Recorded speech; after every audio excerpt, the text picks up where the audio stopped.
This is the real issue with the Democratic Party. They've essentially made us all morons. Yeah. With this Joe Biden thing. They really have. They you made us all imagine? morons. Who do we need? I mean, I can't vote for that guy. I can't vote for him. I can't vote for him. I can't vote for Trump. I'd rather vote for Trump than him. I don't think he could handle anything. I mean, you're relying entirely on his cabinet. Like, if you want to talk about an individual leader that can communicate, he can't do that. And we don't even know what the fuck he's going to be like after a year in office.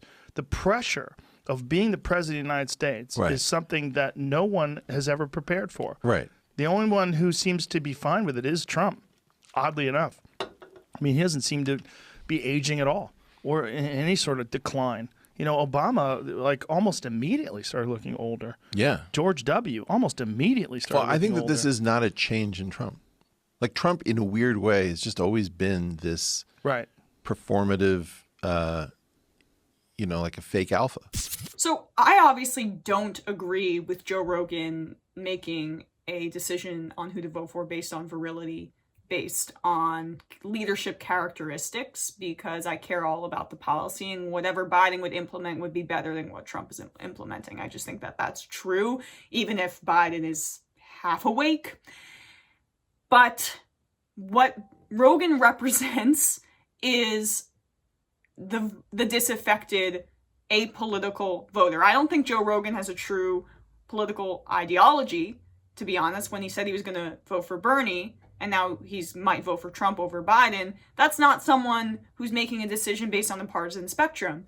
That's someone who is representative of a ton of voters in this country. So now people are going after Bernie Sanders supporters, Bernie on social media, saying that, oh, Bernie must be a racist because he touted the endorsement from Joe Rogan, and now Rogan likes Trump. Oh, you got him, you got him. All those far left people, those progressives, they were really racist this whole time, except you're the one that's supporting the candidate that was anti-busing and push forward the crime bill. So I don't really know where you get off in that area. But what Rogan actually is he's a voting bloc that you need to win over to win a general election, especially in this time. If you don't mobilize people who are not traditionally political, like Joe Rogan is, people who don't necessarily see things as left or right, you lose on the left. The fascist, the populist right guy, we are seeing this in this time of neoliberalism crumbling. We are seeing that they will be successful. And when Biden can't form a coherent thought, that's going to be a huge problem. That's going to be a huge problem in combating that guy, in combating that far right man, who also now has an incumbency advantage. I don't normally cite things from the Washington Examiner, but they had an op-ed that I think is important. I think it's important because we can't just be in this bubble. And we can't just think that someone who appeals only to hard D, true blue, Democratic voters, who that's Biden's entire demographic, no one outside of that, no one, that they're going to win over independents in the general election. We can't think about it that way. We have to think about the Joe Rogans of the world. And so the Washington Examiner writes about how Rogan is potentially the canary in the coal mine. Though Rogan's remarks were not made as an explicit warning to the Democratic National Committee, which has long backed Biden for president against other 2020 primary candidates, including Sanders, who is still running, the organization probably should take it as such.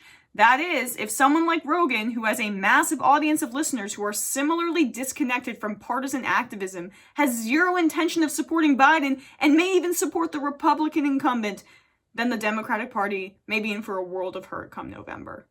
That's exactly right, in my view. And no amount of calling Joe Rogan alt-right is going to change that.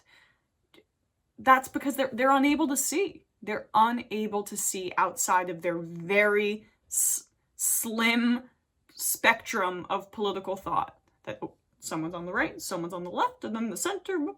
Nope, that's not it. It's about mobilizing people. People who aren't traditionally invested in politics. Because, a lot of people hate politics. And those people who hate politics, who aren't inspired, aren't going to vote for Joe Biden. They're not going to. And so you can't just belittle people like Joe Rogan because you don't agree with them. You need the Joe Rogans of the world. He's representative of a huge portion of this country, and that portion of this country is going to be instrumental in who the next president of the United States is. So you don't just double down on, just the true blue voters. We just need to make sure that 100% of Democrats come out. That's not going to work. It's not going to work. We saw this in 2016. And it's laughable that they're returning to the same playbook with the same amount of arrogance that they had beforehand.